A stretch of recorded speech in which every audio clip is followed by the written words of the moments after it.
Operation midnight hair में 125 US military aircrafts ने Iran की न्यूक्लियर फैसिलिटीज फोर्डो, नतान्स और इसफहान पर हमले किए। 21 जून 2025 रात 2 बजे के करीब 7 B-2 स्पिरिट बॉम्बर्स मेडिटेरियन सी की तरफ से इजराइल और इराक के ऊपर से होते हुए ईरान में घुसे और ईरान की न्यूक्लियर साइट्स पर हमला किए। इस हमले के बाद पूरी दुनिया की नजर ईरान की जवाबी कार्रवाई पर टिकी थी। पूरे मिडिल ईस्ट में 2 दर्जन से ज्यादा यूएस बेसेस मौजूद हैं और खदशा जाहिर किया जा रहा था कि ईरान इनमें से किसी भी बेस पर निशाना बना सकता है। और फिर 2 दिनों के बाद वही हुआ। ईरान ने कतर में यूएस की अल उदईद एयरबेस और इराक की एन अल असद एयरबेस पर हमला किया, लेकिन अमेरिकन बेसेस पर ये कोई पहला हमला नहीं था। ईरान माजी में भी कई मरतबा अमेरिकन बेसेस और उनके एसेट पर हमला कर चुका है और एक बार तो अमेरिका की पूरी वॉरशिप ही नाकारा बना दिया था। आइए जानते हैं माजी की वो 4 वाकयात जब ईरान ने खुल्लम खुल्ला अमेरिका को गहरी चोट पहुंचाई थी। हेलो दोस्तों 3 जनवरी 2020 को बगदाद एयरपोर्ट पर यूएस ने एक ड्रोन स्ट्राइक किया जिसमें कासिम सुलेमानी की जान चली गई। वो सिर्फ ईरान के एक जनरल नहीं थे बल्कि सुप्रीम लीडर के कमनाई के सबसे भरोसेमंद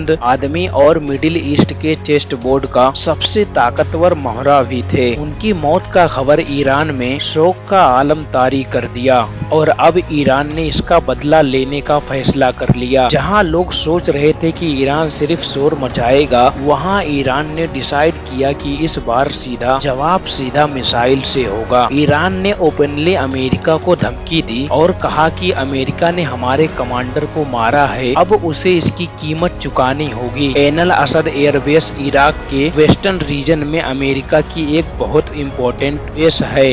इस हमले के सिर्फ 6 दिनों के बाद 8 जनवरी 2020 को रात 1:20 पे दर्जनों बैलिस्टिक मिसाइल्स आसमान में नजर आए और वो अमेरिकन एयरबेस पर आग की तरह बरस पड़े। ईरान का ये हमला इतना टारगेटेड था कि इन मिसाइल ने अमेरिकन बेसेस पर फ्यूल डिपो, एयरक्राफ्ट शेल्टर और कमांड पोस्ट को पिन पॉइंट एक्यूरेसी से टारगेट किया। और सबसे हैरानी की बात ये थी कि एक भी मिसाइल मिस नहीं हुआ।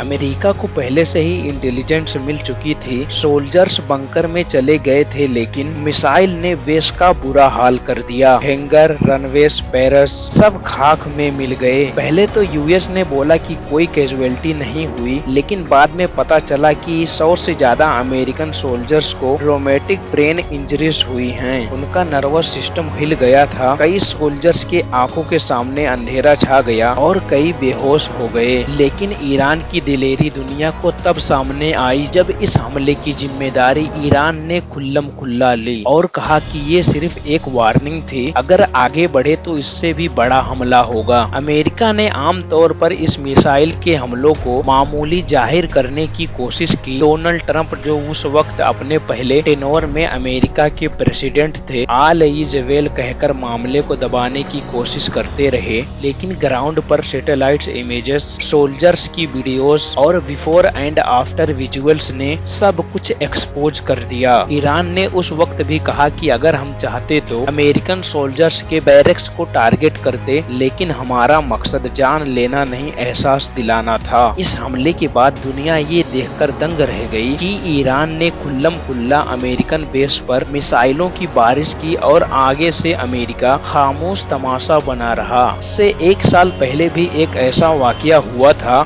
जब ईरान ने अमेरिका को मुंह तोड़ जवाब दिया था।